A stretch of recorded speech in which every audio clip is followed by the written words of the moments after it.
Do you have one of these rings? The Oura ring? No. You probably shouldn't get one. Because what does it do? It tracks your sleep and your stress and your heart rate and stuff. So I'll be like, oh my God, I had such like a calm day. Oh. And then you look and you're like, oh no, I was just like stressed the whole day. Or it'll be, I'm like, I slept. And they'll be like, no, you didn't really sleep. You didn't get any REM. You got no deep sleep. They're like, you need to take it easy today. I'm like, oh my God, I thought this was like my best night's sleep. It goes on an app? Yeah. Wait, so my first thing I checked.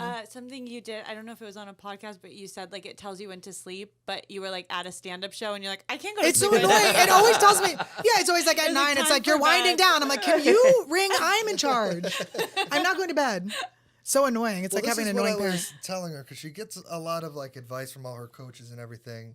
And a lot of advice is for like normal people that wake up at 7, 8 o'clock in the morning. They do everything, and then they're in bed at 9 or 10 o'clock at night.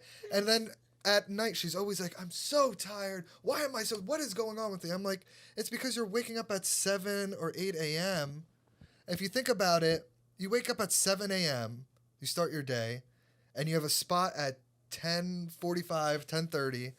You are up for 14 and a half hours until you do Until I had to be like, until you do your job. Yeah. And then on the days when I'm headlining and I'm doing 2 shows that night, and then I do like basically an hour meet and greet afterwards too. So it's like, and I'm chugging Red Bull. Or like when you were like in Trash Tuesday, you'd wake up at like 7 a.m., go do Trash Tuesday. To get there at 1, by the way. Come. And I'd still be like 5 minutes late. Come and then do like Annie would, and then you have a spot, and it's like, and she's wondering why she's so I think it's tired the stand-up that curses you. Yeah. Even if, like, when I used to do it, and even if it went well, which it wouldn't, but let's say it did. Let's say I had like a spot at M Bar and I had a good night. Even then, you get home at like 11:15 and you're like, oh, it went well. And you're in the car and you're like, you're so excited. You're hyper. Yeah. And then like, you're like, it went well. Like you have that glow of like after you did stand up. You used to do it, right? Mm-hmm. You did stand up. You did?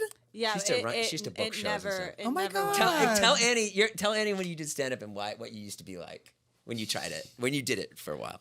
Well, first of all, she had the biggest tits you ever seen. Perfect.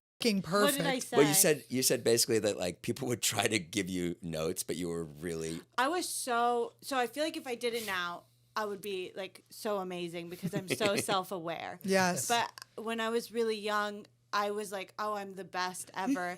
And then like bigger comics would be like, hey, like I wrote these things down, and I'd be like I think I think I got it. And like anytime I watch it back or I see something, I'm like, oh my God, that was so bad. And their notes were so sweet and so like accurate. But it's hard to take notes too sometimes. And I feel like maybe you were self-aware to know that you are going to be the best writer for yourself, even if you were like bombing at the time. Because sometimes people will give me notes and I'm like, but that's your voice. Like if I, I could never have writers because like he'll try to pitch me things and I've never really taken because it's so hard for me to like, I have to get there in my own brain. Yeah. Mm-hmm.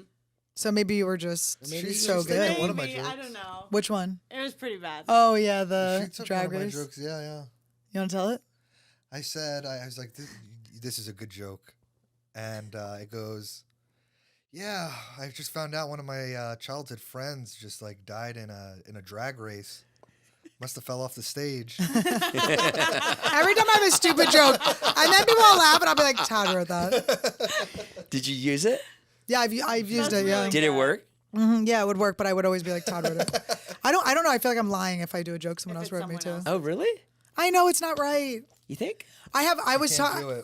Yeah, it's like when you're doing mics and stuff, it's like you're playing to the back of the room. You're trying to make like the comics in the back of the room laugh. Yeah. I still have that from 15 years ago a little bit. I sent Fahim Anwar a joke the other day. Did you like it? He said it was funny. It was completely racist if I did it, but what was it? I'd have to look in my notes.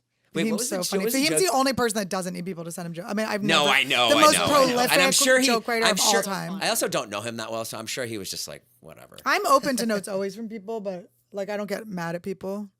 Except my photographer. That was annoying when that guy was filming me and was giving me notes. I'm like, someone was filming someone you? that was doing my like clips. Yeah. Was giving you notes. He was like an open mic, and I was like, he'd be like, oh, I'm like, don't. Because now you're judging. Now I'm being judged by the guy that's like filming every single one of my sets. Right. What was your joke? You wrote a funny joke the other day. I'm not saying my jokes. Why? She's saving it for Kill Tony. That's She's my waiting for dream. Tony. That's her dream. My Is to be on Kill dream. Tony. Yeah. Yeah. But I'm trying to I'll be on the perfect panel, it. pretend I don't know you, and be so mean to you. I'm like, who's this dumb, big-titted bitch?